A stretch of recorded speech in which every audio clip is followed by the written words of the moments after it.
Welcome back to All the Smoke, Season 6. Man, we started off with the banger, and we got another one. I want to tell you guys, this person that we're about to interview right now, I've probably been chasing the longest outside of Blake Griffin.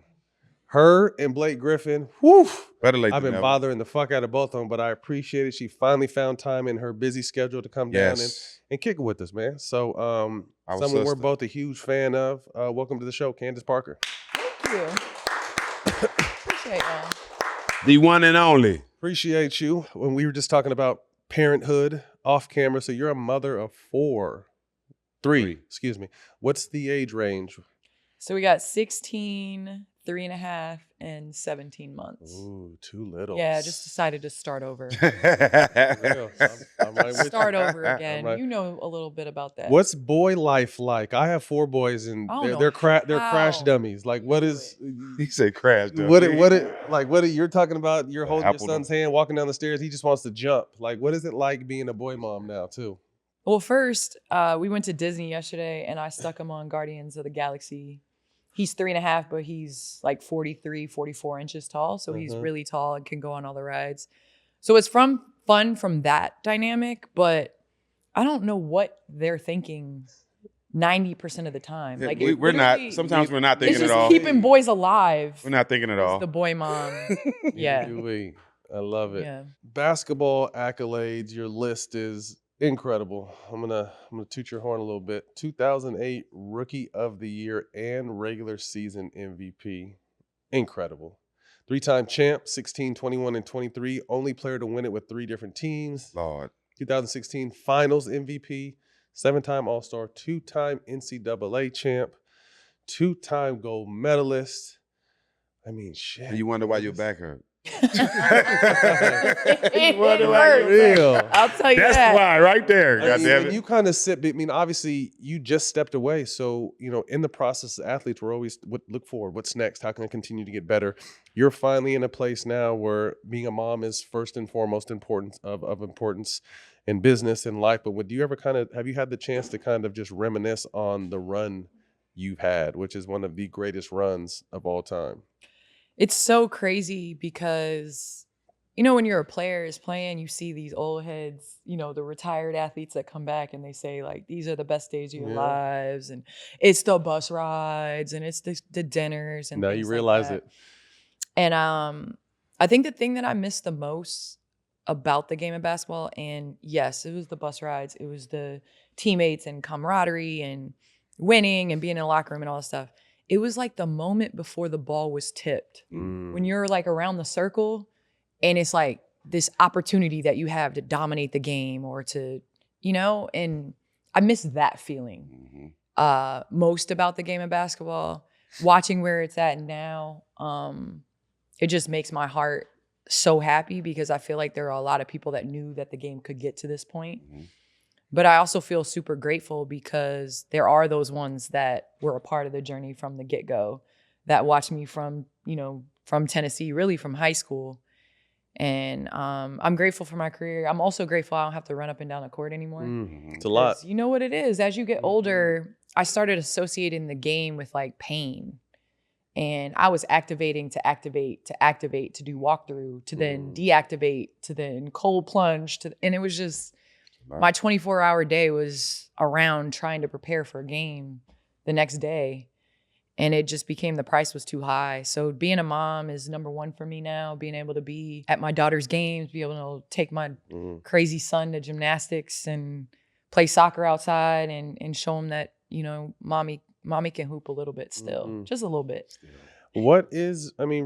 You've only known this for so long and you're retired. So what is your first, year or so of retirement been like? It was my first time traveling this past summer because the WNBA is in the summer. Yep. So that's 17 years gone. And then you rewind even further and it's like AAU is in the summer. Plus we ain't have NIL, so I ain't have money like that. So I was in Knoxville in the summer. That's, that's what we did. And so this was my first summer traveling. Went to Greece, went to Mexico a couple times, went to France, went to the south of France, and I get it now. like why people travel to Europe in the summer. And so it was just an experience to be able to go places and do things which I had never had before. You were behind the plate the other night of a legendary performance by Shohei Ohtani. Give me the energy, the excitement. Tell me what that night was about.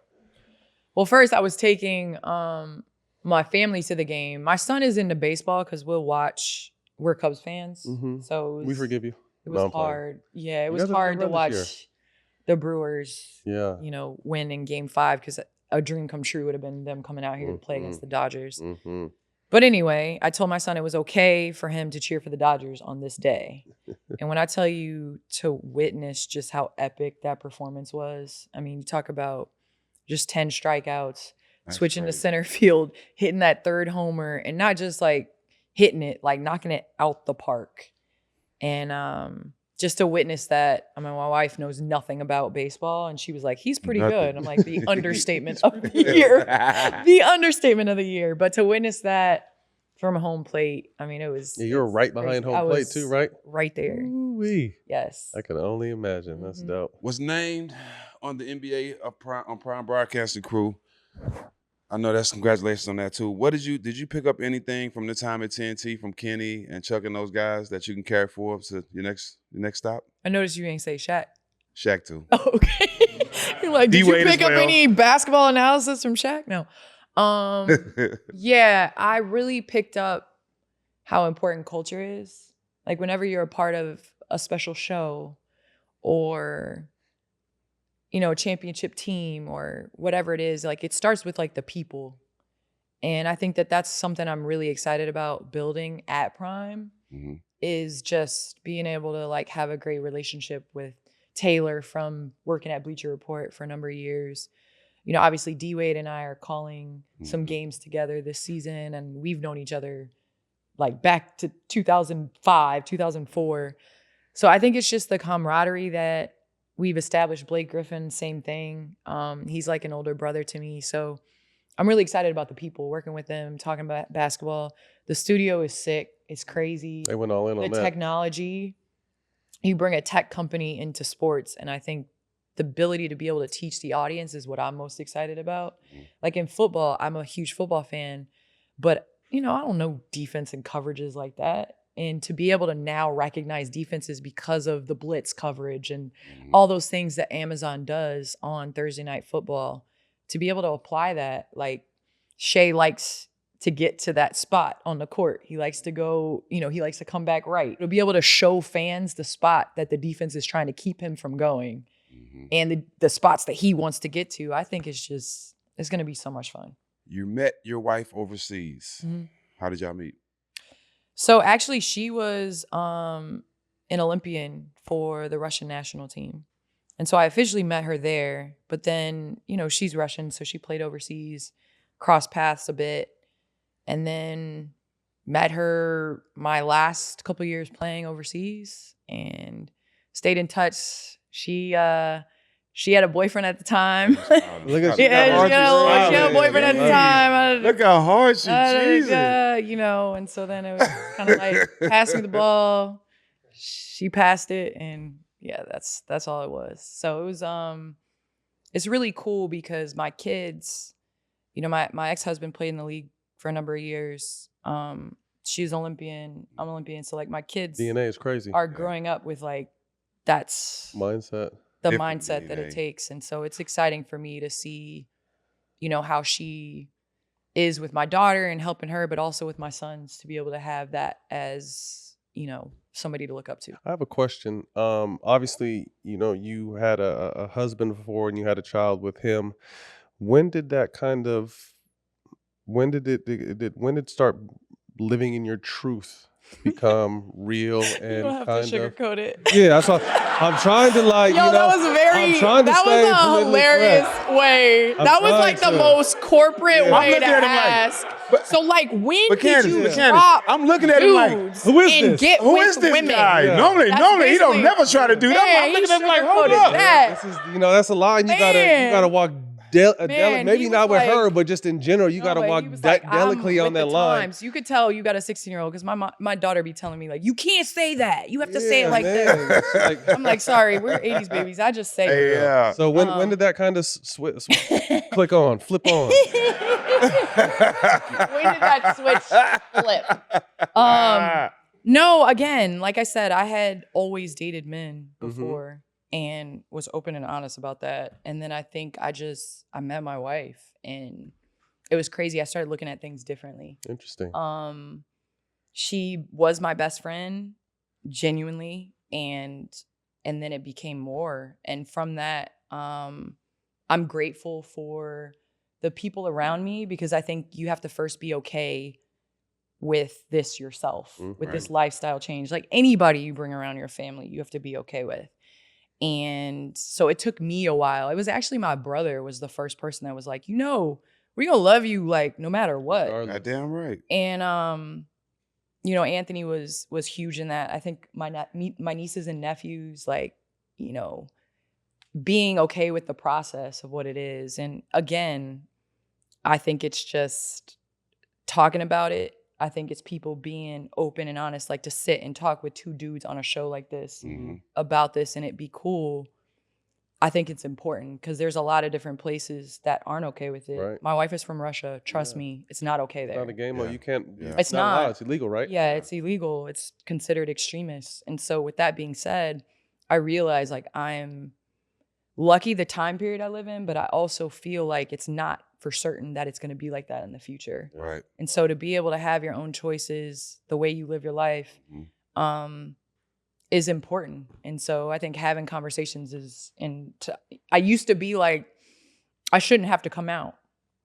Right? Like I don't come out and be like, this is my husband. Right. I am, I am heterosexual. So I used to think like, I don't have to come out, but you do a little bit because you don't know the people that you're impacting that don't have that ability to have a free choice. And I say that, and I was financially set. I could take care of myself. I didn't depend on anybody else that could determine my lifestyle. Right. And there are so many people through this process that I've met that have been like, my mom doesn't approve of it. And I can't because she, I'm living with her or whatever. And it's like, I talk to the people that are supporting those that are trying to talk more openly about their lives and making decisions like that. Because to just not talk to somebody or to cut somebody off or whatever because of decisions they make, I think is just crazy. So, well, I think you touched on it, the people that you were helping through your experience, because I think as athletes, people look up to us and, right or wrong, whatever we're doing, like we influence a lot of people. So for you to finally be comfortable enough to come out and speak on it, you don't know how much of a burden you're lifting off other people. Like, okay, shit, Candace is doing it. Let me, you know what I mean? So it's just like, I think it's a very important conversation, especially today. And I mean, just living in your truth. The world is so crazy, but to not be able to live in your truth on top of this crazy world would be maddening. What's crazier in the WNBA to be other, and for so long I was the straight light skinned girl. Oh yeah, Candace, a lot of my friends have crushes on you. So a lot of that was me fighting that as well. Because the stigma of people would come up to me and be like, we're so happy that you date men. And I was with my wife at the time. Like, well, I got a story to tell you, like, ha, ha, ha, type of thing. So it was also battling that stigma of what does the world want you to be? Right. And what have you been? And all of these things. And so for me, it was my daughter, because she's the main one that I tell her, like, you live what you want. You make your choices. You don't regret, you go forward, those type of things. Be who you are, love who you love, whatever. And I'm like, I have to do that if I'm telling her that every single day. Right, I'm on now. So that was kind of main conversations. And I'm super grateful for my family, my community, and the people. Because obviously, like, people are going to make comments. They're going to say things. But I think through this process, I've gotten thicker skin. You get numb to it. It doesn't bother me anymore because they're not going home with me every single day. They're not living my life. So I'm going to let their opinions of me impact how I live. Like, that's crazy. Someone's opinion on you ain't got nothing to do with you. Yeah. But those same people cut both their feet off for your life and trade it. I'm telling you. Yeah, half crazy. of them at home still jacking off, 45 years old. The other ones ain't washed their face in 3 weeks, and they got all kind of bumps. And we don't want to talk to y'all. I've seen them. You know the demo, huh? I've seen them. That's the second one? Second episode this week that the words jack off. Okay. Yeah. That's what losers do. I've jacked off. Still? Well, probably, not too long ago. Oh, wow. You still gripping the mic? That's crazy. My mic. Oh, That's crazy. I love how we started off politically correct. and That's crazy. and gradually we just keep, I can't believe you're still in the game. Come on now. You want to shake my hand? No. This guy is nuts. He been on a roll lately, though. All right. You tried to bring the WNBA to Nashville. They announced Cleveland, Detroit, Philadelphia as the expansion cities and no Tennessee. How you felt about that? I mean, obviously, I think Tennessee deserves a team. Just in general, I think women's basketball is on the map because of Tennessee. No question. Tennessee led the country in attendance from 2004 to 2014. I was there from 04 to 08, and I saw, like, the road attendance, the home attendance. I mean, we had 24,000 people sold out to watch Connecticut and Tennessee. It was the rivalry. I mean, I saw what Tennessee basketball from a college level has meant to basketball in general. And so, I mean, I feel like what's delayed is not denied. I think it'll still happen. I understand, those are cities. Detroit has had a team before. Yeah. Cleveland has had a team before. Philly has not had a team before, but they're all NBA owners. And so I understand the process. I think Tennessee will get a team eventually. And I hope to, be a part of that. It, as you should. Yep. Big bro. AP. We got a chance to play against your big brother. You guys are, what, 10 years apart? 11, yep. 11 years apart. Growing up, who was your idols? Who did you look up to? Obviously being a Midwest girl. Who were some of the people you looked up to? Well, I grew up in the 90s in Chicago. Kind of hard. Like, I grew up in Naperville, Illinois. Chicago sports are everything. The Bulls were every single thing. It was like, as a kid, it was like high C, juice boxes. It was like, what is it? The little lightning bugs. You got to catch them in a little lane. Yeah. And it was a Grant Park Bulls celebration parade. Like, those are 3 things that we were going to do in June, market. That's what it was. And as a kid, that was like what you look forward to. Like, the Bulls were winning every single thing. So I grew up idolizing Michael Jordan, of course, but Ron Harper was like my favorite Bulls player ever. I like that. I love Ron Harper just because I feel like when he was with Cleveland, the reason why I became a Bull is because he used to D up Mike a little bit. Oh, man. But he was a 20-point a game. People don't know how cool Harp was. Then he hurt his knee. Yeah, then he hurt his knee. 20 points a game and played athletic. And played defense. Exactly. Harp was tough. Exactly. Harp was tough. And so I have a picture with him. I used to have it on my wall of him when I was like 8 or 9. But my brother got drafted in 97 when I was 11 years old. And Allen Iverson at the time was my 97. Yep, 97. It was my hero, Allen Iverson. And my brother got drafted to the Nets and traded on draft night to the Sixers. So Allen Iverson was everything to me. I wore number 3 for Allen Iverson. I had the little finger bands. I met him when I went to watch my brother play. What was that like? No, slow down. What was that experience like for you? When I tell you, I don't think people understand Allen Iverson at that time. Like, everyone was trying to dress like him, be like him. You talk about, being straight. I had the cornrows straight back. People were like, are you not? Are you? I was like, I don't care. AI wore the little box braids. I was wearing them. So I think just during that time, Allen Iverson was larger than life, and his heart and him being undersized. And I love the way he played the game, the way he wanted to play the game. And being 6'4", dribbling the ball, people at that time were like, go down to the basket and work on a right hook. And I was like, but I have a left hand. They're like, no, work on a right hook. So it's like being put in a box. And with Allen Iverson, he was doing all these things he shouldn't be doing. And so that's kind of, who I idolize. But of course, my brothers, on and off the court. AP just a cool cat, man. Anthony is literally one of the best humans I've ever. Cool cat, dog. It's annoying because Good dude. yeah, like he is just a good person, Yeah. top to bottom. I aspire to be like Anthony. I'm far from Anthony. We grew up 11 years apart, so kind of two different households, I would say. So that's why we're different. I've never heard him say a cuss word in his entire life. Cool as shit, man. I've never heard it. And so he's just a good example. My middle brother, Marcus, is a doctor, radiologist, went to Johns Hopkins. So our parents were just really big on us figuring out what our passions were. And I can still hear my dad say, Parkers don't go into things to be second.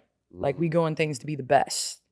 And so that was like our dinner table discussions of like, you're a Parker, like you suck it up, you work harder, you do things like that. And so it kind of became like a mantra of that. I love it. And so, yeah, I'm grateful for my parents for that. What do you remember most about your outside of your brother playing with Allen Iverson? What do you remember most about just being a teenager or even preteen watching your brother play in the NBA? It's wild to think about through that lens because I just remember watching him in strength shoes running up and down the court. And then, strength shoes. And me being like, I can't wait till it's my turn. I remember the car rides in the back where my dad was chewing my brother out about a game he played or something, whatever. And me being like, I can't wait till it's my turn to be in the seat being chewed out, you know? So it was kind of like seeing something you knew you wanted to be. All the crazy stuff, the line drills, being exhausted, like I couldn't wait to do that. And just watching him be humble in those moments. I mean, he was not recruited out of high school, really. Iowa, which was my dad's alma mater, my dad played at the University of Iowa 72 to 76. They didn't recruit my brother, and he was pissed at it. So when it came time for them to recruit me, he was like, she's not going there because y'all didn't recruit my son. So it's just watching him at Bradley go from almost being under recruited to then being the number one shooting guard his junior year, breaking his foot, going back to Bradley, which now everybody would tell him to go pro, but that time it was like stay in school. Just to watch his journey. He went overseas, he played in the league for 3 years, then went overseas, played for Maccabi, won 3 titles, came back, played for Toronto, then Cleveland. Like it was just, he kept reinventing himself. And I think it just inspired me as a little sister. You won 3 titles? Won 3 titles, EuroLeague, and Did he help Maccabi. you with your overseas experience? Since you Oh had man, Yeah. yes, 100%. But overseas, I was Anthony Parker's sister. Here, he's my brother. Interesting. So it was wild. Like people would walk up to me and be like, I remember the shot he hit against Seska. And like, I remember, all this stuff. And so overseas, it was like, no, that's Anthony Parker's sister. And you come to America, I'm like, Yeah. That's my brother. Big brother. You dunked in a game at 15. I wasn't dunking at 15. You were dunking at 15. Stop it. I was barely dunking in the league. He got heavy calves. Yeah, I wasn't a jump. I'm telling you, I probably started dunking comfortably, probably around 11th grade. Yes, like just with no effort. Yes, bro. I'm a scorer. I'm not a jumper. You're a scorer, all right. Yeah. I'll tell you that. I got to pull up some clips. My favorite thing to do is like see old videos of my brother's cricket hand contest, and then we put it in the group chat. So it's like my favorite thing when they show old like clips of whatever, and you see him like defending Kobe or D-Wade's little, and Anthony would be over here and D-Wade be shooting over there. That's our favorite thing to put in the group chat. Is this you? Yeah, like, hold on. Number 18 with the cricket contest. Because he was guarding all of y'all. That's my boy, Yeah, it's dog. crazy. I mean, obviously, dunking for women it's not new now, but it was kind of like a real jaw-dropping thing back when at 15 you were doing it. I mean, Lisa Leslie, there's only a handful of people that were dunking. So as a woman, or you were a teenage girl at that time, what was that like? She had swag with her. I think she's the first one who had swag with. Everybody else was like getting it, like she was dunking it. Yeah. She had swag with I it. just wish that I wouldn't have messed up my knee. Because my bunnies before were, like, I was easy two-hand before I blew out my knee. But what was crazy was in my household, it was like I dunked before my brothers dunked at that age. So I was more excited about dunking before my older brothers did so I could brag at the dinner table because my brothers were, they were a little shorter than me. So we'd all started high school at the same time. I was 6'2" my freshman year. Anthony was 5'7" and Marcus was 5'5". So I was like, y'all lucky, y'all that much older than me. So you imagine driving your freshman sister to high school and she busted your she ass. get out the car and you exactly. But I think that was what I was most proud of. I just wish I would have worked a little harder on the landing because I think that's what ultimately all gas, no brakes. But I mean, it was exciting to be able to go out there and do things that people hadn't been accustomed to seeing, a teenage girl do. I mean, you told us off camera and it blew me away. You're 14 surgeries deep.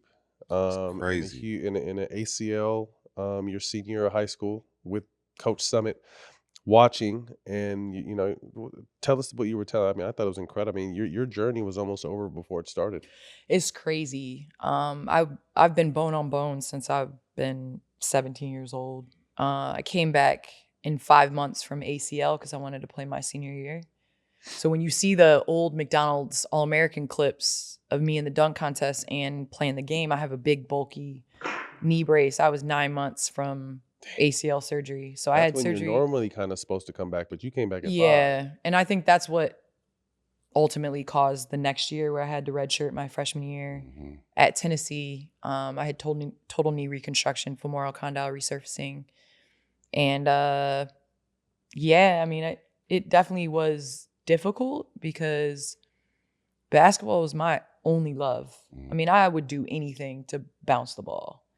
And so to have that kind of taken away, it was really difficult, I think, mentally, moving away from home, going through surgeries and things like that. But then progressively through my career, I just realized I was pushing through pain too much.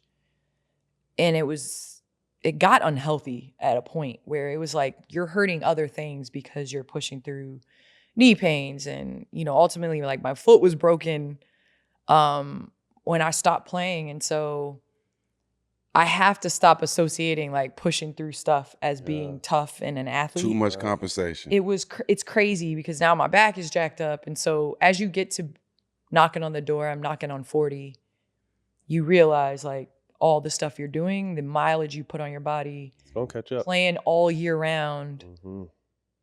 Yeah, it catches up with you. I think you said something really interesting because our generation was taught to push through it, fight through it, tough it up. And then now you're seeing us. I mean, you and Jack were comparing back war stories, before we were on camera. And it's just like the one thing I will say, and I think it's starting to switch, but kind of the old school players in the old school, man, they're soft. They're not, they need to do. Nah, they're protecting the asset. Body. Yeah, taking care of their bodies. The body. I didn't understand when people were like, when you're 40, you will, because I was taking the Toradol shots in the butt to play in the playoff games. And I was doing the injections with a little bit of cortisone that became a little bit more of cortisone in my knees and in my feet, in my hips, in my shoulder. So I've done all of that stuff. And I just really am a firm believer in like taking your time. And I'm even learning now, like pushing past stuff on the Peloton. For what? What am I pushing past pain? My best days are behind on the Peloton. Like, but it's a mindset. Athlete. It's that mindset in you, You can't turn it off. I'm like, I'm on the this is a hip hop ride. Yeah. What am I doing? Chill out. Yeah, like chill. You touched on it, but getting shot up. I got shot up with a Toradol. I had the what was the other thing you were saying? It slipped my mind. The cortisone in my toe. What was the most painful one you did? I had to go to the emergency room when I got my toe shot up in Phoenix with cortisone. Felt like my foot was going to explode, and it swole and it got all red. I thought it was going to die. That is. Swear to God, that shit hurt was so gonna die. bad, bro. It hurt bad. It's like a happy medium because then you start getting them faster in between. The toughest one, I think for me, was I had a bone bruise and it just started hurting. In your knee? Yes, in my knees. And we were playing Minnesota. I don't know what year it was, but we were playing Minnesota that year in the playoffs. And it started hurting. And then all of a sudden one day I just couldn't practice. Like I just couldn't. And again, we didn't sit out of practice. There was no like, oh, you played 37 minutes last night. Maybe you shouldn't practice today. It was like, the team is practicing. That's what we did. And so I practiced whatever. And then it was like, okay, you have this bone bruise. It's on the MRI. So I was getting a toradol shot by the doctor for Minnesota Lynx, one of the doctors, before the game to try to play. And that was one of the most painful things because you think you get through those 40 minutes, but then it's the whole evening after that. Horrible. Waking up and the throbbing pain and all that stuff. So it's the stuff that people don't talk about, but as athletes, you remember those. Some of those times were tough, painful as hell. But them shots are, because that toradol make you feel like Superman, Superwoman. Like like I was jumping out the gym. You forget anything is wrong with you. Yes. It made me. I separated my shoulder going in the playoffs one time with the Clippers, and it was my shooting arm. I couldn't even shoot. I wasn't shooting. I wasn't going through practice. You get that shot and you're like, holy shit. Yeah. Like what? This can't be good for me. But guess what? The pain is still there. You just don't feel it. Like I feel so good that this shot, I know this shot is fucked up. Yeah. Because I shouldn't feel nothing. 100%. No, that's true. It's so strong. It's unbelievable. I feel you. And nowadays I look at all the things that I shouldn't have done. And I wish, because as an athlete, you're just thinking about now. We got to be protected against ourselves at times. Yeah. And I needed that because there's no way. Like I dislocated my shoulder in 2008 in the game to go to the Final Four. And girl drove behind me. I reached. She came up with the ball. I went down. My shoulder came out, like just hanging as I'm dribbling down the court. So I go to the ref. I hand him the ball. I go in the back. I'm like, no, I'm going back in. Like, this is to go to the Final Four. This could be my last game of my entire career. I'm going back in. So they're like, okay. They put my shoulder back in. I went back in. Reached with my left hand like an idiot. Dislocates again. Same game? Same game. Oh, my God. So I go back and Coach Summitt is like, if you can't come back in, I was like, okay, well, my teammate had a shoulder injury. So they're like, we have a brace that you can wear, but if it dislocates again, you're out. If it dislocates again, this would be the third time in one game. Like, just sit my ass down. Tell me I can't play. Came back in, played. We went to the Final Four, but like, geez, it's just like, that's how you wired. I just wish there ain't no way if Layla, I sit down. No. Like as her mom, no way. Mm-hmm. Real quick before we move on. What if she say, Mom, you did it? Right. I'll be like, but I'm protecting you from you. I wish somebody would have protected me from me. I'm serious. Real quick before you move on, how many surgeries and where? So 10 knee surgeries, 2 foot surgeries, which actually one of the scariest things is during my foot surgery, the surgeon severed my nerve. So I couldn't feel my foot. And I had like one of those like, what is it called? A nerve blocks. So I shouldn't have been able to feel my foot, but I felt it was weird. So we went to the ER in the middle of the night. They had to cut off the cast. It was a whole thing. So that was. Oh, you didn't even. So the surgeon didn't know he did that. No. Wow. Or he did. But anyway. Yeah. So I had the reconstructive surgery again to follow that surgery up, and they did a conduit and reconnected the nerves. So it's still a little weird. Like my toes are a little weird, but they were like, you were so close to having drop foot. So like 2 foot surgeries and then the shoulder surgery. Damn. So labrum. So yeah, I'm bionic.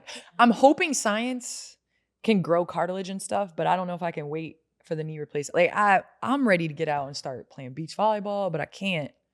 So I'm like, slow your ass down, Candace. Yeah, but I want to slow it down. I got to stay right for these boys because my they're gonna keep you running. Right now is like, do you play basketball? I'm like, whoa. Right, for real. Whoa. I got no clue on what we did before. The NBA season has already delivered incredible action, and if you want to get in on it, I highly recommend DraftKings Pick 6. It's my go-to choice. I'm excited to be partnering with DraftKings Pick 6 to bring you even closer to all the action. Pick 6 is their newest fantasy pick'em game, available in many states, including Texas, California, and Missouri. Check out this great offer for new DraftKings customers. Pay just $5 and you'll receive $50 in Pick 6 credits. Don't wait, download the DraftKings app today. Just remember to use my promo code SMOKE. DraftKings, the crown is yours.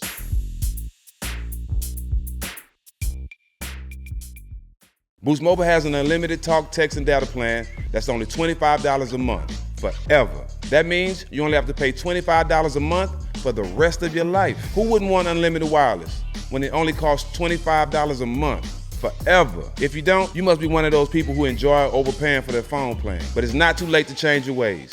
$25 a month forever It's truly as good as it gets. So go online and switch now at boostmobile.com. After 30 gigabytes, customers may experience slower speeds. Customers will pay $25 a month as long as they remain active on Boost Unlimited plan. Wins on the horizon with Corona and DraftKings this hoop season. Head over to DraftKings.com/Corona to play free. Take your shot at a share of $35,000 in 7 free-to-play pools during the return of basketball. Contest starts October 21st and ends December 25th.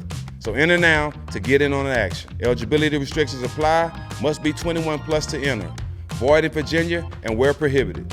See DraftKings.com/Corona for details. Relax responsibly. Corona Extra Beer, imported by Crown Imports, Chicago, Illinois. As you guys know, I don't play when it comes to sneakers and shoes. So you better believe, for my holiday, I'm gonna be rocking with StockX. My holiday wish list is crazy, but you know who has everything I need? StockX. Even if you don't know what to get someone for the holidays, you can grab them a StockX gift card so they can get what they want. Trust me, hitting up StockX for your holiday shopping is the best move. StockX, now you know. Run us through your college career quickly. I mean, obviously very decorated. The legendary coach, Pat Summitt, rest in peace. What was it like? I remember, just quick story. You were already gone, or you weren't even there yet, but I remember when you guys would come to UCLA and play us, and she would walk around our campus. Oh, yeah. And just chill and kind of, is that Pat Summitt? Mm-hmm. Like, and she would just kind of be out in the open. Well, what kind of coach was she? And tell me some of the stuff you learned from her. Man, Coach Summitt was different. And I think you talk about like the Phil Jackson Zen mentality early. Coach Summitt was like coaching us as athletes, like demanding She just the intensity, the mindset. And it was about building like the entire person on or off the court. It's like a mindset you can't switch off. Whatever you're doing in life, that's what you do. And I feel like it was a great continuum of my parents. Like it was like a perfect changing of the guards, because my parents, that's what they established. Like the mindset, the work ethic, you know, putting the time in, letting the results speak for themselves. And that's Coach Summitt. I mean, she did the little things even when she was hanging banners. Yeah, like she was fierce, competitive, all these things that we see today, but just before her time. 101-10 record in college, which is bananas. I mean, goddamn, 10 losses. 2 titles, went straight from college to the 2008 Olympics. Pat didn't fuck with Gino. That's why I don't. That's why I don't. I love that. Loyal to the It's side. crazy though, because I'm covering some of their games this year, so it's gonna be really awkward in the coaches meeting. But I can separate work and liking somebody. But some people can't, but I can separate if I don't like you, and I can still do my job. that's good beef though. Pat and Gino. No, I thought it was good beef too until the beef became personal, and then I was like, damn, guess it ain't good beef. When slugs start being shot. I'm like, damn, okay, this is crazy. Yeah. October 2025, AP Press named these 5 players as the best in women's college history. You, of course, Caitlin Clark, Cheryl Miller, Diana Taurasi, and Breanna Stewart as the starting 5. That's cool. You agree with that? I have said this, and I will say this until I'm blue in the face. Chamique Holdsclaw should be on the first Thank team. you. Chamique Holdsclaw should be on the first team. She won 3 titles. She is the leading scorer at Tennessee. I give the nod. So if somebody got to give up a spot, you know, so we not debating, I'll give up my spot, because Chamique was college basketball. Like she was doing stuff before. She was on slam covers before they were handing out slam covers to anybody and everybody. Yeah. Like she was Jordan-esque signing for a female. Nike deal, $1 million Nike deals. And I think you can separate college from pro. And if you're just not a recency bias, you understand the impact that Chamique Holdsclaw had on women's college basketball. Yep. And like, I mean, this day and age, are you freaking kidding me? What she NIL would have made? Oh, killing. So that is the only thing. So it's hard for me to look past that when I don't see her name on the first team. Yeah. You can throw Dawn Staley up there, man. I like Dawn. Drafted number 1 overall by the Sparks in 2008. Get a chance to play alongside Lisa Leslie. But what is your first impression of, obviously, Chicago to Tennessee to LA? This crazy. I went down south and was culture shocked a little bit. You know, that was when Obama was like running for president and everything. So we saw the good, the bad, and the ugly in the South off the court. But I think it was just culture, like Midwest mentality, I still feel like is like the best. The way that we take care of our neighbors, and it's very family oriented. It's very like blue collar, work hard, normal. Like you didn't have people like going to movie premieres and like whose parents are taking them to Europe for the summer. Like it was just you going to Wisconsin for the summer to the Dells, or you driving to your grandparents' house. Like that was kind of the mindset in the Midwest. Basketball training, it was, you know, working hard and all that. I think we had some of the best basketball during that time. You talk about, I remember seeing Kevin Garnett when I was younger play, Ronnie Fields. I'm going to take it back real quick. Yeah. So like I saw all those dudes in the summer play. Cappy Pondexter, I got to throw her in there. Was tough. Should not have been moving like that at that time. But then you go down south and you're playing for this historic university that has won titles and been there and done that and trying to bring them back to prominence. And then coming out here, it was like the big lights. You know, my first year, 2008, we were at the Olympics, and there's actually a video I posted on Instagram, and I'm going around to everybody. I'm asking where they're from. You know, the men's team was the Redeem team in 08. I get to Kobe, and he's like, I'm global. I was like, you get on my nerves. So I think just coming out to LA, you realize like how many different mindsets are out here, because a lot of people aren't from here. They just make it home. I've realized a lot raising my kids out here. It's a way different lifestyle than I ever lived. My daughter is eating more sushi than I've ever. I had just tried sushi when I was 22 when I got out here. That's a Thursday for y'all now. Yeah, like now she like, yo, mom, you want to go to Sushi by Scratch? I'm like, you know how much that omakase is? Like, this is just a normal day for you. Right. Like, this is crazy. So what a blessing. Yeah, so it's just a different lifestyle, but I will tell you the expectations are the same. Like, you got to win. It's just on a brighter stage out here. And so LA has become home. It is where I hope to call home forever. And yeah, I love it out here. You mentioned Kobe. You got any stories with Kobe? Do I have stories? Yeah, Kobe was a different breed in terms of mentality.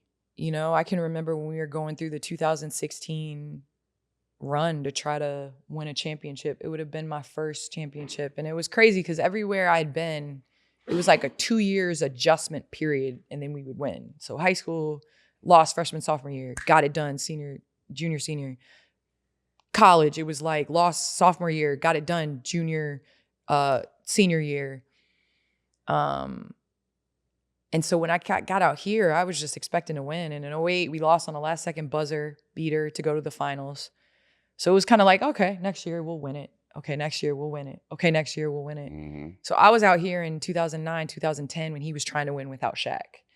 And so it was more so just watching him develop into like reinvent himself in that second phase without him, and the mentality and the energy. And I think what's etched in my mind, and I've said this so many times, is like at the Olympics in 08 and 2012. And, you know, I joke with D Wade about this all the time. And the Redeem team, they're like, yeah, we were motivated to get up and lift weights with Kobe. Like, not every day. Y'all didn't do that every day. I was there. Yeah. I was there. Y'all, there were a number of times where Kobe was by himself on the court before our practice, but it was every single day. Yeah.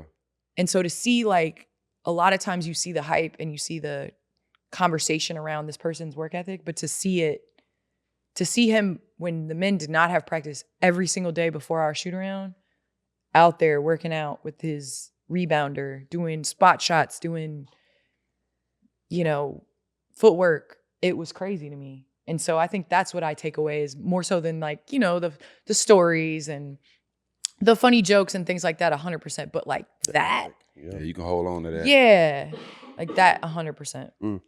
Became the first WNBA player to win both Rookie of the Year and MVP in the same season. The only other two people to do it, Wilt Chamberlain and Wes Unseld. Again, we're in a little bit of reflection time.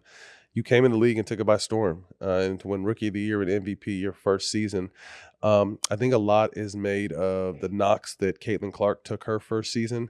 What kind of stuff were you going through as a young, hotshot, light-skinned girl out here in LA now and really kicking people's ass? It was crazy. I remember the first time we played Detroit Shock, and you talk about like I inherit people that I don't like because if there's 16-year-olds at school that I don't like because my daughter don't like them. You know what I mean? Like that's how ready to ride for them, huh? that's the family I come from. Like if you don't have to explain it. I don't have to agree with it, but if you don't like them, I'm with you. I don't like them neither. That's how it's type of thing. That's how I am.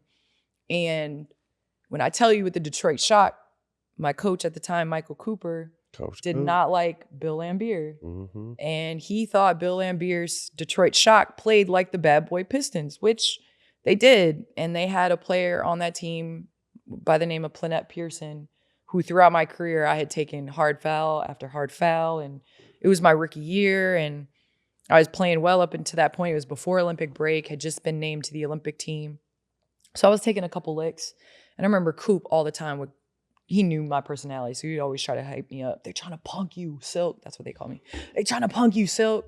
Trying to punk you. And we got in a little brawl. Yeah, so Lisa was smooth. I was Silk. Yeah. And Plannette did some stuff at the free throw line, and then all of a sudden a brawl just erupted. Uh-oh. It was crazy. Do we have it on camera right here? I knew we got a lot in common. Yeah, it was crazy. It was crazy. And so I wasn't. Yeah, she's the one that grabbed my. So Smooth right before this play came up to me and was like, "Bend your knees," because we were up at this time. We were probably gonna win, and so she's like, "Bend your knees at the free throw line," because gonna try to take you. Yeah, she's gonna try to take me out, and so the game had got out. Oh, that's dirty. Yeah, a little bit. That's dirty. Yeah, so she came at my knees, so I kind of bring her down a little bit, and then she gets up, and they can't. Come on, camera, catch up. Yeah, so I brought her down.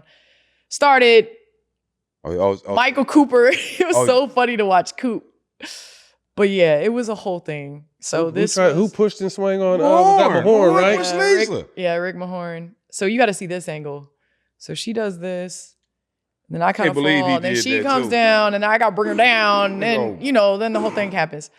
So anyway, this was kind of during that era of NBA. That was weak as hell WNBA. By Rick Mahorn though. That shit was weak. And so, yeah, this was kind of the welcome to the league moment for me. And y'all quick with the video. That Palace in Auburn Hills just did something. His ass didn't run and push nobody down that night. We was in there. Yeah, got your ass knocked out. Straight up. Stack up. Straight up. That's my sister, man. Lisa, my sister. We were on a great relationship, like a real brother and sister relationship over the last 7 years with the big three. Yeah. Like real close. So if I'd have known if I see him today, I'd probably get him. What was that like, again, playing with her? Lisa was, she's one of the greatest of all time. And then, she was in doing her thing. And then you're the new kid on the block that's supposed to kind of be the next coming, obviously your own player, but built in the same mold. What's crazy is how life comes full circle. Because at 22 years old, I'm looking at everything ahead of me.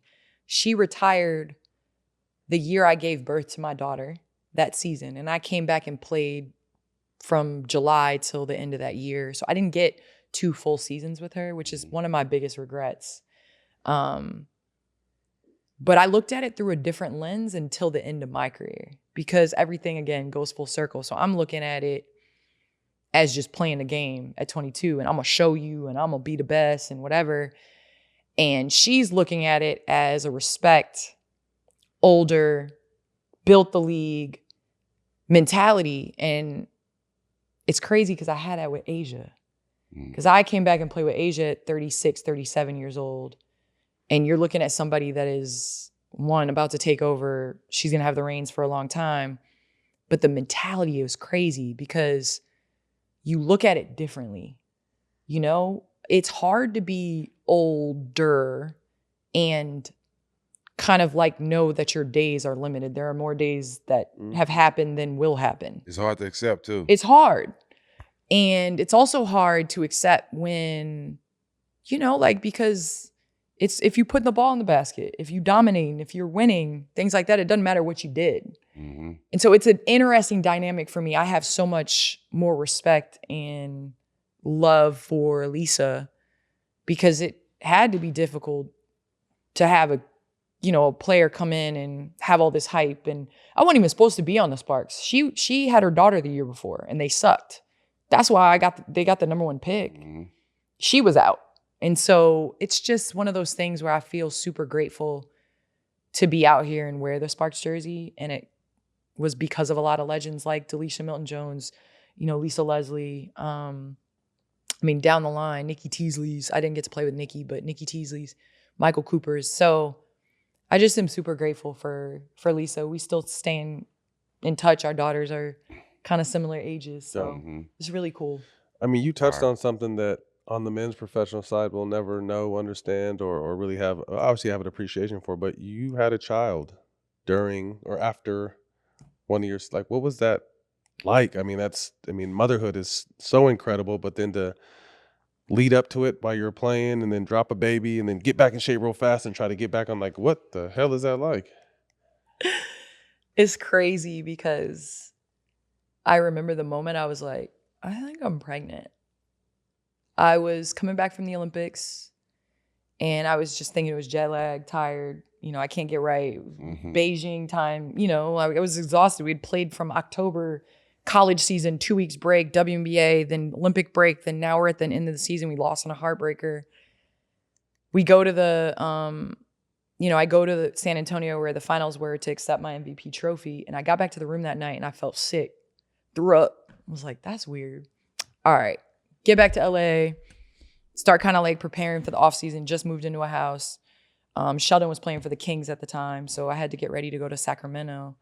And that's when I was like, I'm pregnant, and I've always dreamed of being a mom, always dreamed of having a kid. And it was just sad at the time because my joy, like you all have kids and can just go out and drop 20, 25 the next game. For me, it was like everybody was going to want to know when I'm coming back. So from the first doctor's appointment, I circled July 5th on the calendar. She was supposed to be born May 19th, but our doctor agreed that, going past 39 weeks isn't great. I was cool because it was going to push up my week ahead of time. And from that point, it was me waking up training. So my pregnancy was not like eating bonbons on the couch.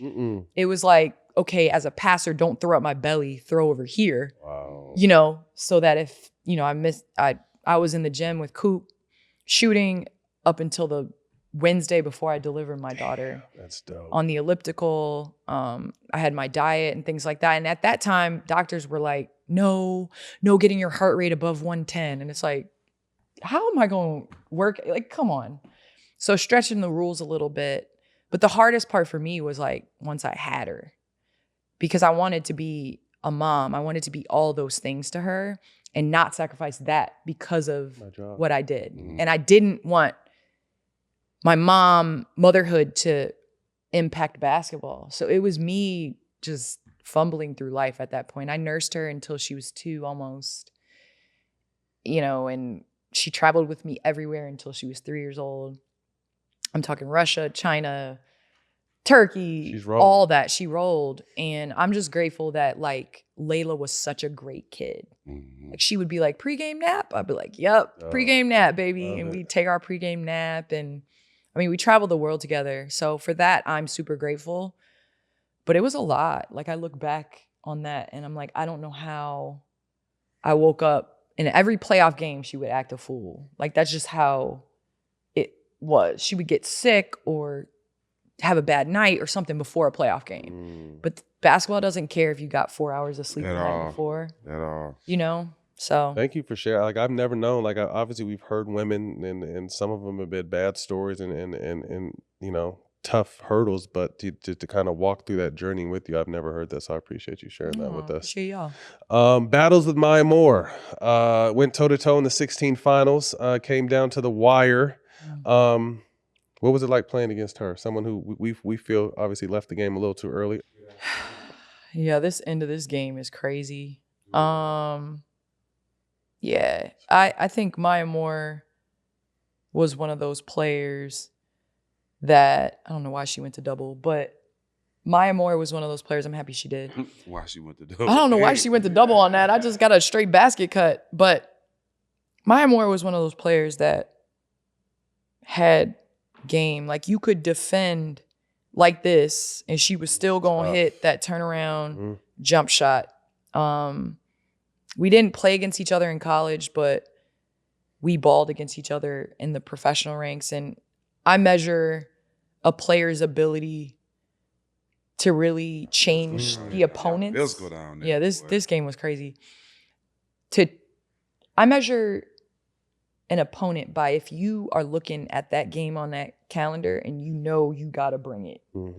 Like, where you're eyeing what their stats are or whatever, and you're kind of measuring yourself, and you're like, okay, they drop 25 or 30 in this game. I got to come out and do that. And I had always been the younger sister that was doing that to players ahead of me. Right. She was behind me. She was 2 years behind me. And so to battle against her, I'm still salty about 2017 because we should have beat them. And it would have been, 3 championships for them and 2 for us, which would have looked a lot more even. But I think they showed all our playoff games, and it was 1 point that separated all of those games combined. And so just to think about the battles, how you had to bring your game. And we're forgetting about Simone Augustus, Sylvia Fowles on that team. Simone was Simone Augustus, Lindsay Whalen. So you had to do everything right. And Cheryl Reese is still running the same sets she ran. She's like a Popovich. She's running the same sets, just insert different players. And so somebody was talking to me about guarding Minnesota. And I was like, oh no, shut up. You had Maya Moore coming off the stagger. Then you had Simone coming off the curl. Then you had Sylvia's big ass ducking in the post. Then you had Lindsay Whalen coming off that handoff. I'm like, y'all will be fine. You didn't have any of that to guard because you could guard it perfectly and it would still, you still couldn't stop it. Still couldn't stop it. You dedicated your 2016 championship to the late, great Pat Summitt. How much did that mean to you? Coach Summitt has meant so much in my life, still continues to mean so much in my life. But it was so ironic that we won off of an offensive rebound. And that was all she would talk to me about. Like, you could be one of the best offensive rebounders ever. And I'd be like, but I got the shimmy with the left over the right. You know what I mean? Off the glass. I got that fadeaway into the corner, coach. Like, come on. She's like, you could be one of the best offensive rebounders. And so it was almost like one of those aha moments when that happened. Like, she's got me. I mean, it was difficult to watch somebody that is as strong and a hero of yours go through such and battle such an awful disease like Alzheimer's. But Pat was Pat through and through. Like, it's the reason why I have this tat. I asked her how she got past the difficult days. Because when she called to tell me, she was like, if you gonna throw a pity party, you're the only one that's gonna be at it. Like, I'm not about to throw a pity party. I'm about to fight this disease and all that. And I was like, how do you find that in times of struggle and when you don't know what tomorrow is going to look like? And she's like, put one foot in front of the other, left foot, right foot, breathe, repeat. So that's kind of become my mantra and what I will continue to carry with me. My kids know, my sons call her Toach.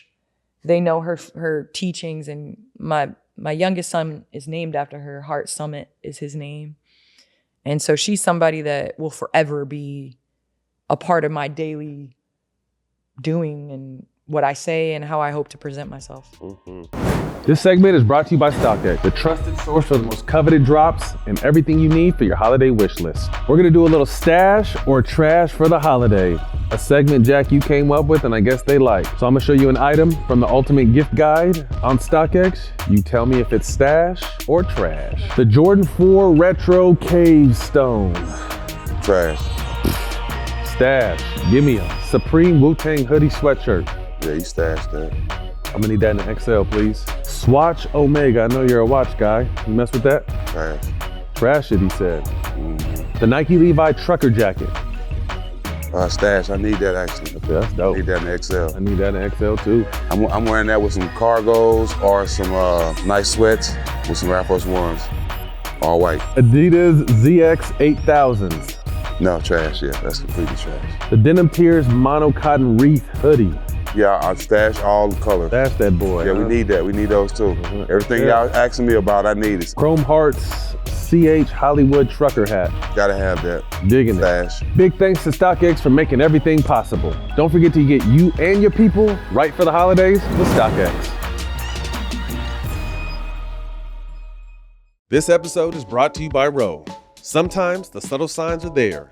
A lingering kiss, a secret touch when no one's watching. These expressions of affection aren't random. They're a guy's cue. It's a sign to take his Rose Sparks. Rose Sparks is a 2-in-1 prescription treatment for guys who need a secret weapon. After Rose Sparks dissolves under your tongue, they work on an average at about 15 minutes. Forget waiting around for those old school pills to kick in. These get to your bloodstream faster, so you'll be ready to perform with less wait time. With Rose Sparks, guys have better control in bed, which means better pleasure for your partner. If approved, treatment ships directly to your door. Ro connects guys with medical providers 100% online, so there's no awkward in-person conversations. If prescribed, new sexual health patients get $15 off their first order of Rose Sparks on a recurring plan. Connect with the provider at ro.co/smoke to find out if a prescription for Rose Sparks is right for you. That's ro.co/smoke for $15 off your first order on a recurring plan. Compounded drugs are permitted to be prescribed under federal law, but are not FDA approved and do not undergo FDA safety, effectiveness, or manufacturing review. For more safety information, go to ro.co/safety info. Here's a question.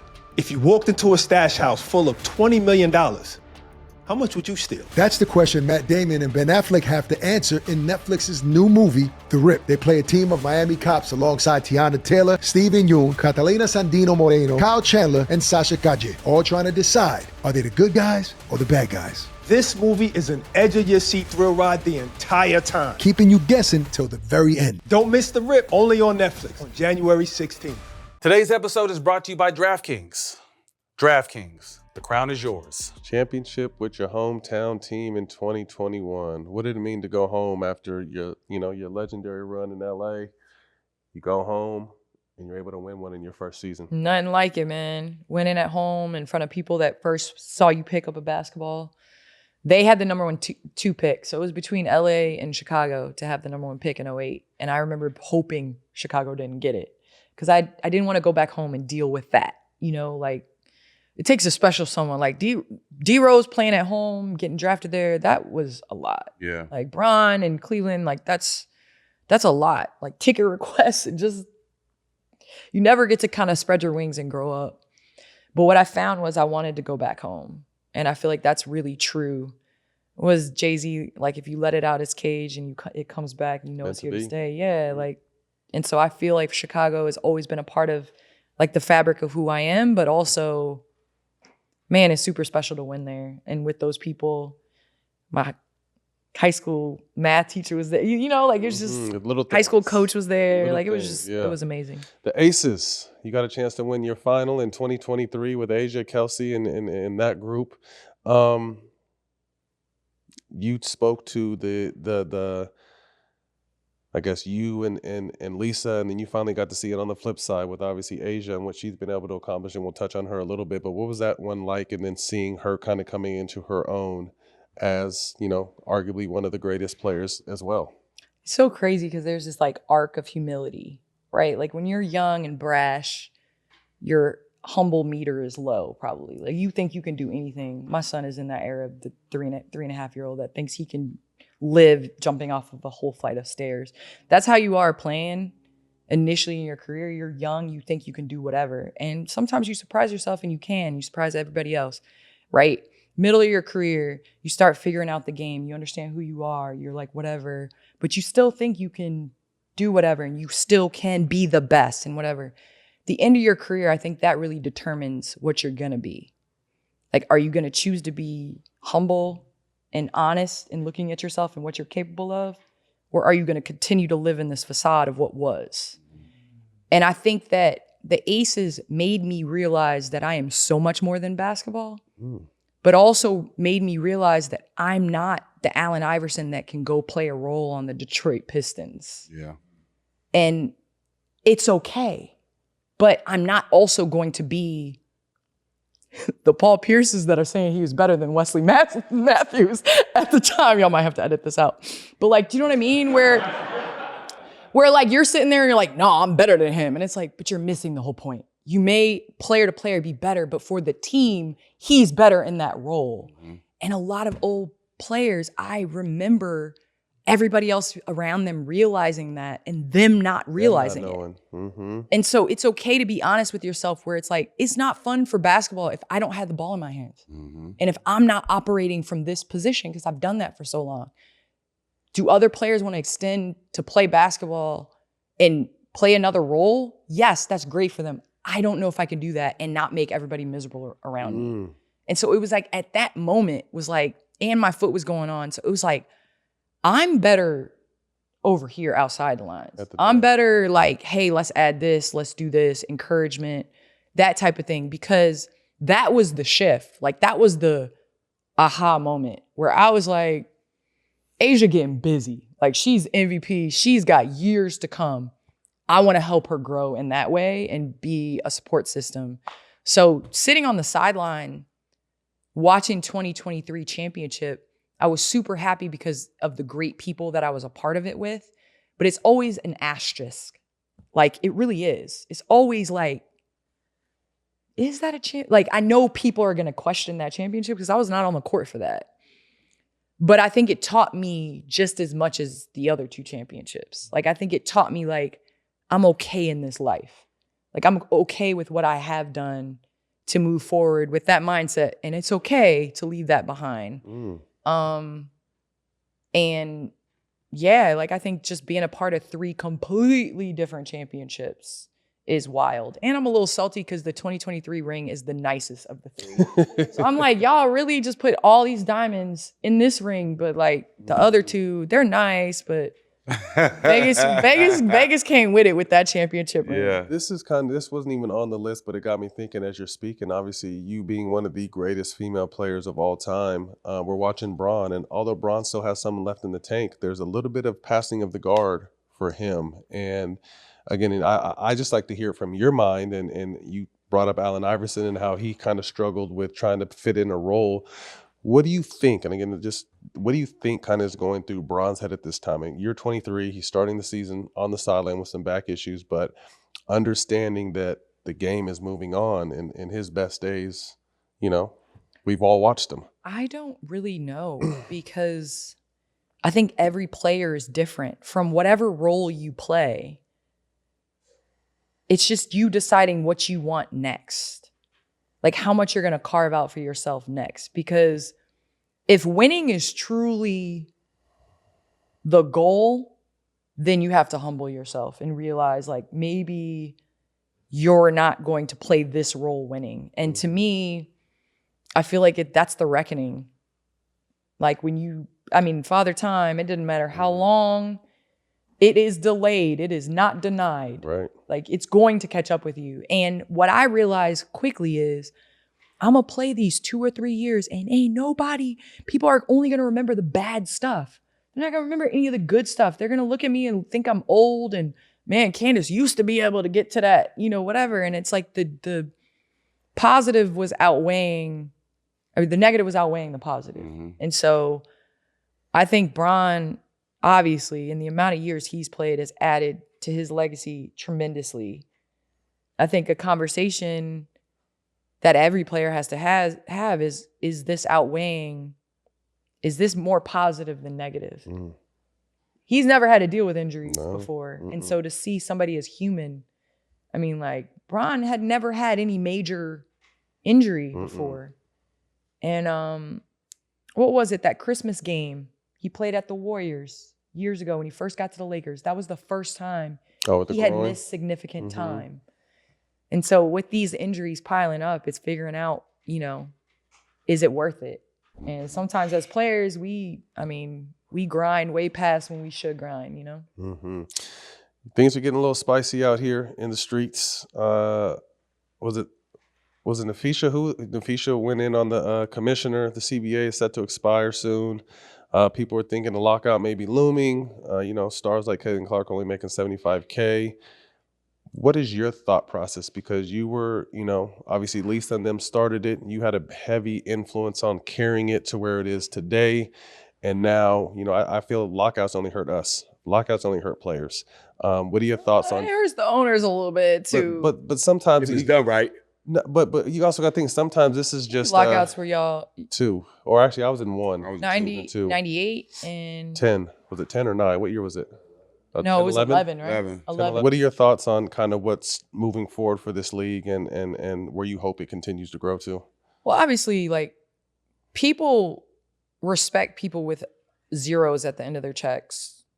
Like, let's just be honest. Like, there's respect element of things when you walk into a room if you have zeros behind your check. And so I feel like in order for the WNBA to be reputable and to be respected, you have to have zeros behind your check. And with that being said, a number of zeros behind your check. And that has crossed WNBA off the list for a number of years just because of that. That's been the running joke in comments and things like that. Where the WNBA now, it's undeniable. Where sports in general are now, it's undeniable. But for so long, I think it's been that like, wait. And as women, it's like in this country, it's always wait. Yeah. It's always, okay, just, but now it's like with social media, with NIL.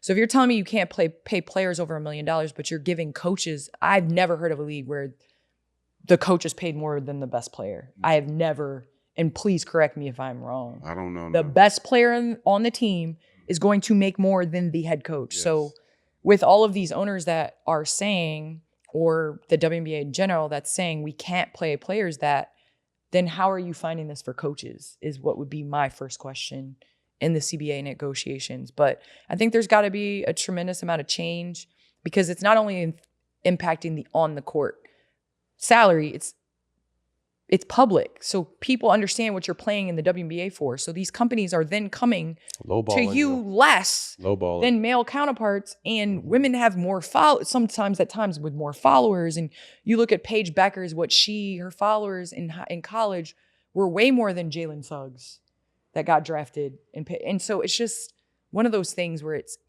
impacting from top to bottom. And I'm just grateful for social media because I think numbers don't lie. Transparency. And there's transparency, and you see with NIL how much somebody is worth, coming out of school. Speaking of Unrivaled, you're doing some work for them this year. What are your thoughts on kind of what they're doing? And to me, I feel like they're pushing the bar and putting pressure in the shit out of the WNBA. About. Yeah. That is exactly what it's about, is raising the bar. Because the money is there. It's just figuring out the business plan. And maybe, again, what Nafisa said, maybe it's the leadership that's impacting the business that is the reason why they can't pay. But the WNBA is a copycat league. The NBA is a copycat league. It was one team that decided to fly charter, and then all of them had to because of competitive advantage. Same thing with practice facility, player experience. I mean, from top to bottom. So I think that we're in a great place, but just got to continue to push the envelope. Lifelong Adidas girl, just named president of Adidas women's basketball last year. Talk to us about, you got a fly ass Adidas. I was like, is she wearing Adidas from head to toe? That shit is dope. You know what I'm saying? Yeah, talk to us about it. They make it for men? Oh yeah. Come on now. Come on, we might. Yeah, come on, we not. What is that been like? It has been amazing. I've been with Adidas since my sophomore year, basically in high school. I went to Tennessee, which was Adidas. We actually just got Tennessee back to Adidas, which I'm excited about. Then when I came out to go to the WNBA, it was like, I'm going to be Adidas. It was just figuring out the logistics and everything within the contract. And then ever since then, through the ebbs and flows, through pregnancy, through going overseas, had a signature shoe, like all those things. And so to be able to achieve all of my dreams on the court, and then now transition to being able to help others hopefully impact the brand and achieve their dreams. It's been amazing. First thing to come to mind when I list these players, A'ja Wilson. I think just continuing to get better every single year. She's added something to her game. Caitlin Clark. Unlimited range, I think I know you said, first thing. Okay, it's not a word. No, first thing. Word. No, first thing. No, I think she has transcended. You think about that Midwest, fall in love, whatever. You think about what Iowa had, sellout crowds, things like that.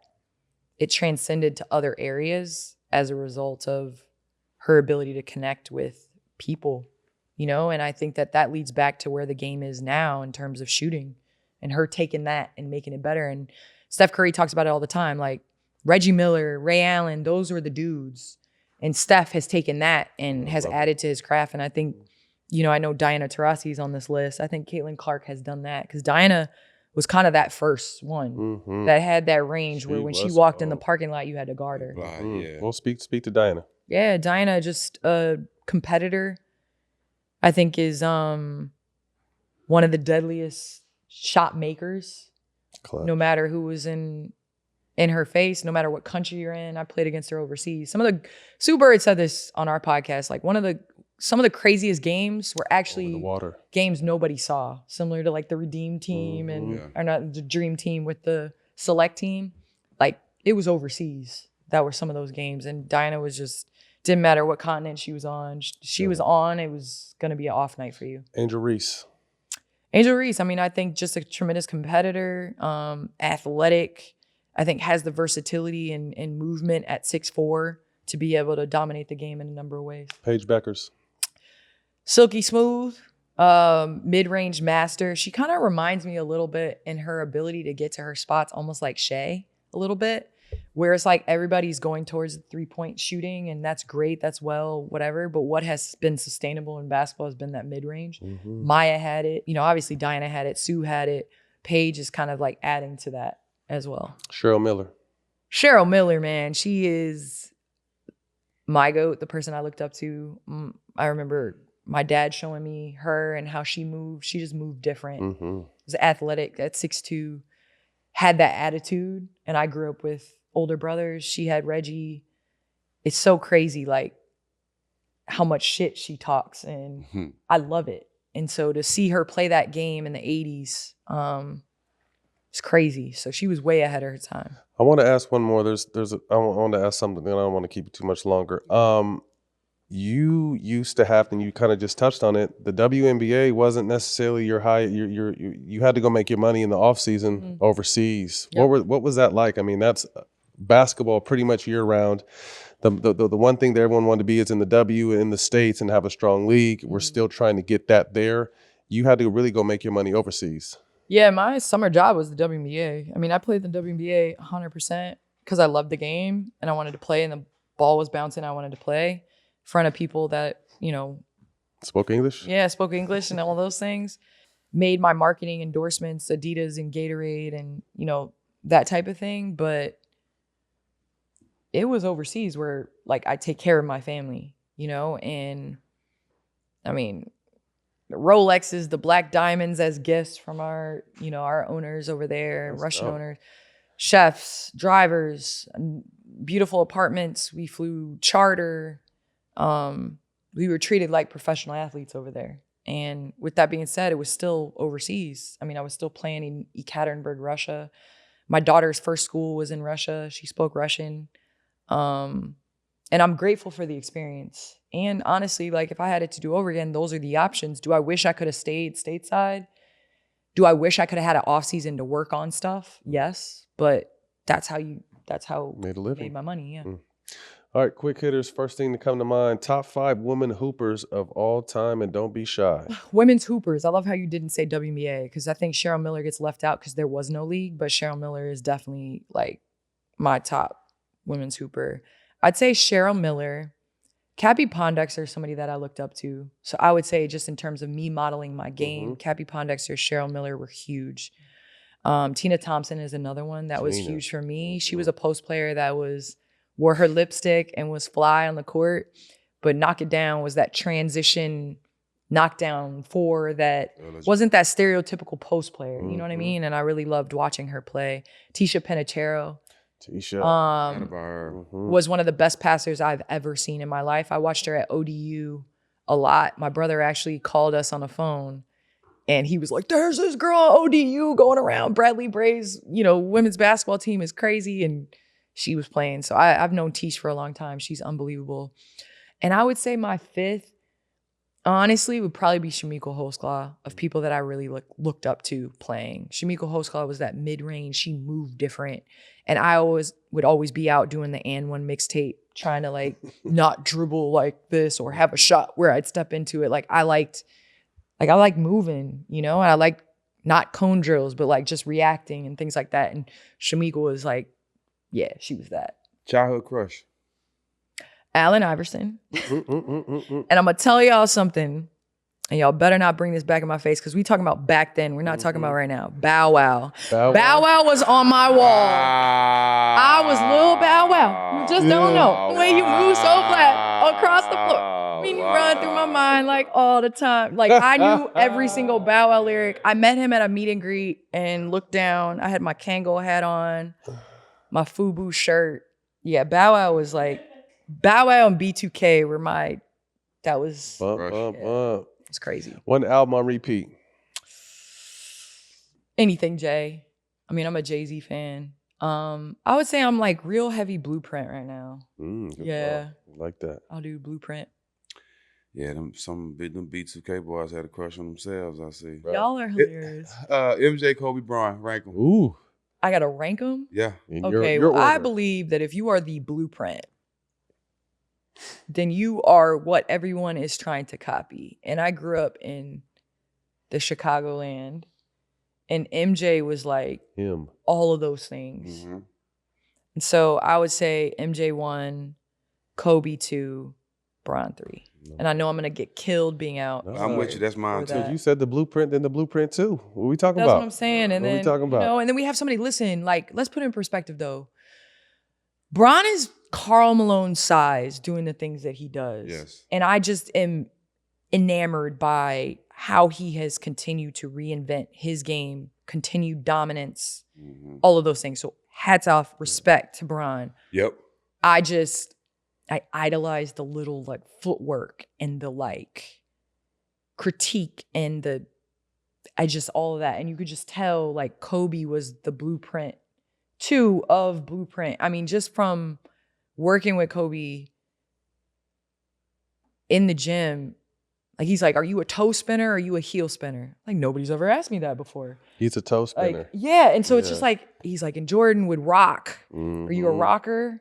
Like, what do you, I'm like, nobody's ever asked me that before. So like, I'm a student of the game and I just, I geek over that shit. So. Yeah, he was trying to teach the twins that shit at 10 years old. You got to spin on your toe this way. I'm like, Kobe, these motherfuckers just started dribbling. Yeah, like, they just jab step. He's like, no, spin on your toe. Yeah. You a healer? Huh? You a healer? I didn't have none of that shit. I was a fouler. You were a hacker? Yeah. Did he do the line? You had a nice spin. Yeah. Did he do the line with the twins though? Where you had to spin on the same line? Spin on the, yeah. up top and then step around the cone and with your fadeaway. It was, Crazy. Well, you was the spin king for it. I had a nice little spin move. Yeah, you had a nice Left shoulder? Left shoulder. Yep. Left shoulder, yep. If it's one guest that you would like to see on our show, who would it be? But you have to help us get your answer on the show. Y'all done had everybody, so. Pretty close. Y'all are real popular. Hey, now that we got you, or that list has been checked. Y'all had the president, like, I mean, y'all have had pretty much everybody on your show. Not everybody. We had a nice run. I'm a big believer in like people that don't see eye to eye. I like that. And that's a lot of people with us, so yeah, you got to. No, but I am a big believer in that. So I would like to see somebody that's like across the line. I said Trump. Like, and I was gonna. I say Trump. I was gonna say if that. Donald Trump came to All the Smoke and they reposted reposted it on the White House in an AI generated video, I would be all for it. I'm with that. I love that. Yeah, I'd be all for it. For a couple things. Well, Candace. Oh, Rihanna. I'll put Rihanna out there. Rihanna. Ooh, that'd be a killer one. Riri. Well, Candace, thank you. Obviously, huge fan. Glad I finally tracked you down after all this time. Oh, stop it. But an absolutely amazing career. And to me, what you've been able to transition to in the media space, I think the sky is the sky is the limit with what you're doing. So good luck at Amazon and Unrivaled and all the other stuff you're doing. Motherhood. It's been amazing. Thank you. Candace Parker. Continue to be the GOAT. Thanks, y'all. That's a wrap. Candace Parker. You can catch us on the DraftKings Network and All the Smoke Productions YouTube. See y'all next week. Peace.